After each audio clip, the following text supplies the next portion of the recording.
Every time you buy a game, a silent system decides who gets paid, who gets seen, and who disappears. You never agreed to it, you just turned it on.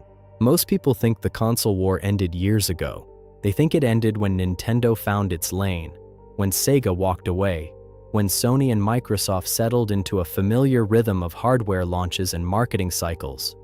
But the war didn't end. It went underground. Because the real battlefield today isn't plastic, processors, or controllers. It's the invisible system that sits between creators and players, the place where money flows, the place where visibility is granted or denied, the place where success is amplified or quietly buried. And once that system exists, it doesn't need to shout. It becomes the air the industry breathes. This is the final consequence of everything that came before. Nintendo wrote the first rules to prevent chaos. Sega broke those rules to challenge control. Sony turned the industry into a platform economy. Now the platform itself is the power. The scariest systems aren't enforced. They're accepted. Look at how a modern game is born. Not in a garage, not in a toy factory, not even in a studio.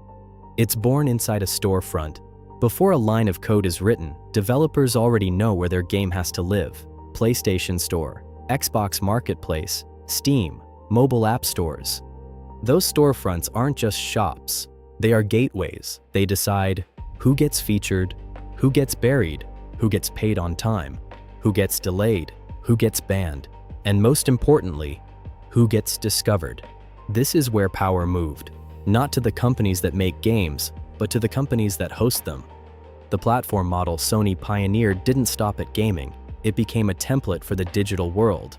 Music platforms, video platforms, app stores, software ecosystems, all of them run on the same quiet logic. If you control the marketplace, you don't need to control the product. You just need to control the path.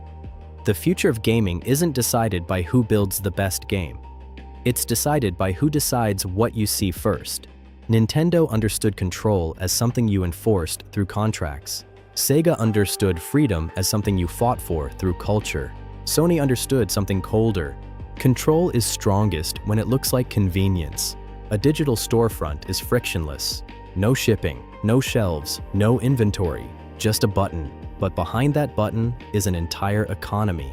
Revenue splits, promotion algorithms, certification processes, regional approvals, visibility systems. The player sees a menu, the developer sees a maze, and once you build a game for a platform, leaving isn't simple. Your tools are tied to it, your audience is tied to it, your updates, your patches, your revenue, all tied to it. The platform doesn't have to lock you in, the infrastructure does it for them. This is where the old idea of console war completely collapses, because modern platforms don't just compete for players, they compete for ecosystems. Studios, publishers, influencers, streamers, payment systems, marketing channels, community tools. Every layer added makes the platform heavier. Every connection makes it harder to leave.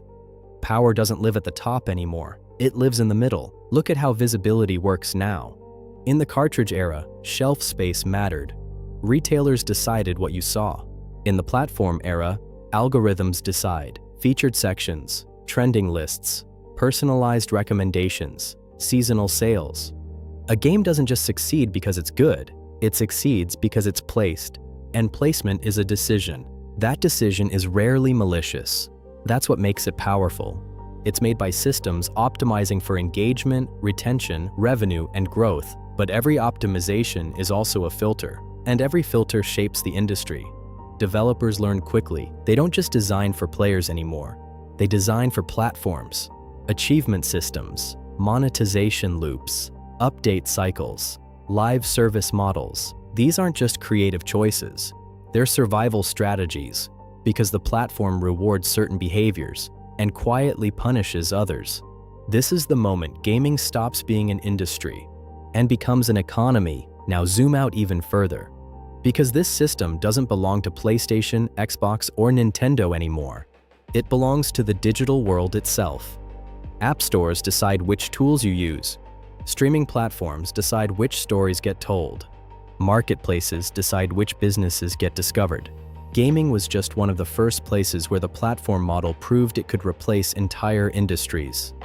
We didn't just build platforms, We built the rules of modern life. And this brings us back to Nintendo. In the 1980s, Nintendo believed chaos would kill gaming, so it built a system of rules to protect it. That system worked. But the deeper idea, that control could live in the structure instead of the product, outgrew Nintendo's world. Sony turned it into a marketplace. The digital age turned it into a default. Today, no one asks permission to enter a platform. They just sign up. They accept the terms. They follow the guidelines. They adapt to the system. The rules aren't printed on paper anymore. They're written into code. The rules didn't disappear. They just became invisible. This is why modern power feels different. You can protest a company. You can boycott a brand. But it's much harder to escape a platform. Because the platform isn't a single thing. It's where your friends are, where your audience is, where your customers are, where your tools are. Leaving doesn't feel like resistance. It feels like exile. In gaming, this shows up in subtle ways.